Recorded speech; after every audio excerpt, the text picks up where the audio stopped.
ஐந்தில் ராகு கேது சர்ப கிரகங்கள் இருப்பது புத்திர தோஷமா? இது உண்மையா அப்படின்றத பற்றி தான் பார்க்க போகிறோம். பெரும்பாலுமே நான் அடிக்கடி சொல்வதுண்டு, என்னுடைய நாடி தேடி வருகின்ற அன்பர்களுக்கு நான் வழிகாட்டுதும் உண்டு. சர்பதோஷம் இருந்தாலே புத்திர தோஷம் இருக்கும். சர்பதோஷம் இருக்கவங்க பெரும்பாலும் பெண் குழந்தைகள் தான் அதிகமாக இருக்கும். ஆண் குழந்தைகள் கூட இல்லாமல், ஆண் வாரிசு கூட இல்லாமல் போகும். இந்த மாதிரி காலகட்டத்தில் தான் பெரும்பாலும் சர்ப தோஷம், அதுவும் புத்திரஸ்தானத்தில் இந்த ராகு கேத்துக்கள் இருந்தா அப்படின்னு சொன்னால் குழந்தைகள் இல்லாமல் இருக்கும் அப்படின்னு சொல்லுவாங்க. இருந்தாலும் சொற்பளவு குழந்தைகள் தான் இருக்கும் அப்படின்னு சொல்லுவாங்க.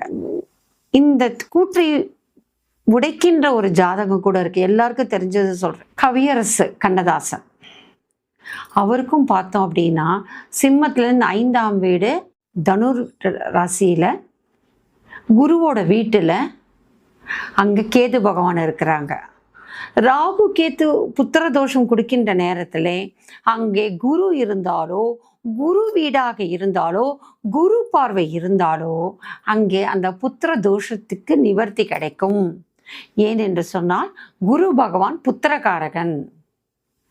யாரெல்லாம் அந்த சர்ப தோஷத்துல பீடிக்கப்பட்டு அந்த புத்திரஸ்தானம் 5ஆம் இடத்துல ராகு கேது இருக்கும்போது குரு பகவான் தான் இருக்கும் வீட்டிலிருந்து, தான் இருக்கும் ராசியிலிருந்து 5ஆம் பார்வையாகவோ, 7ஆம் பார்வையாகவோ, 9ஆம் பார்வையாகவோ இந்த சர்ப்பங்களை பார்த்தாலோ, இந்த புத்திரஸ்தானத்தை பார்த்தாலோ, அல்லது அந்த புத்திரஸ்தானம் கண்ணதாசன் அவர்களுக்கு இருந்தது போல குருவோட வீடாக இருந்தாலோ, தனுசு அல்லது மீனம் வீடாக இருந்தாலோ, அந்த இடத்துல கேதுவோ ராகுவோ இருந்தாலோ, குரு பார்வை இருந்தாலோ கண்டிப்பாக அவர்களுக்கு புத்திர பாகியம் அதிகமாக இருக்கும். அந்த கண்ணதாசனுக்கு எத்தனை பிள்ளைகள்னு நினைச்சு பாருங்க. அதனால பூர்வ புண்ணியஸ்தானம் என்று சொல்லப்படுகின்ற புத்திர பேருக்குரிய ஸ்தானம் இருக்கின்ற இடத்துல ராகு கேத்து சர்பதோஷம் இருக்குன்னா பயப்படாதீங்க. இந்த புத்திர பாக்கியத்துக்கு வரத்துக்கான சில சர்ப பூஜைகளும் சர்ப வழிபாடுகள் கூட நிறைய இருக்குன்னா என்னை நாடி தேடி வரும் அன்பர்களுக்கு வழிகாட்டியது உண்டு.